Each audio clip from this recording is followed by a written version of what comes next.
أعوذ بالله من الشيطان الرجيم. بسم الله الرحمن الرحيم.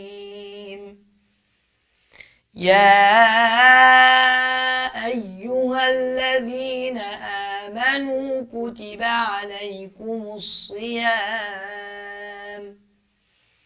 كما كتب على الذين من قبلكم لعلكم تتقون أياما معدودات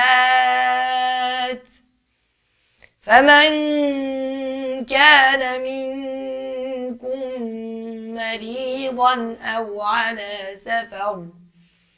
أو على سفر فعدة من أيام أخر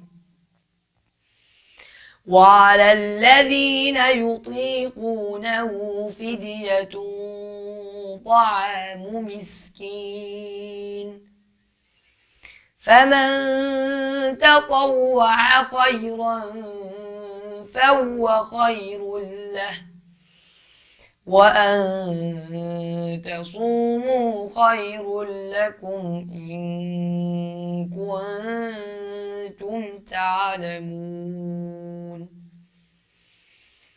شهر رمضان الذي أنزل فيه القرآن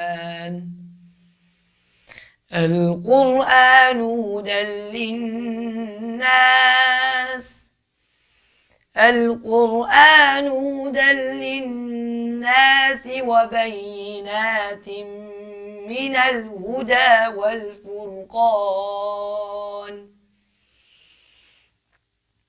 فمن شهد منكم الشهر فليصم ومن كان مريضا أو على سفر فعدة من أيام أخر يريد الله بكم اليسر ولا يريد بكم العسر ولتكملوا العدة ولتكبروا الله على ما هداكم ولعلكم تشكرون.